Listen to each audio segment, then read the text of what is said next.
Нашата основна цел покрај реорганизацијата ќе биде и оптимизацијата на јавната администрација, меѓутоа ќе треба да ги почекаме сите наши подготвителни активности да завршат за да преживееме конкретни чекори во однос на ново формираното. Се знае ли од каде најмногу од кои министерства ќе се префрлати во кој?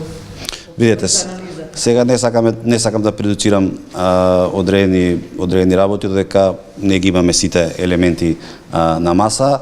Во делот на И во делот на распределените порамковни одговори. Да, во делот на прераспределените на вработените по рамковен договор, ние таму имавме некоја иницијатива, веќе околу над 200 луѓе мислам дека се распределени, меѓутоа остануваат уште доста.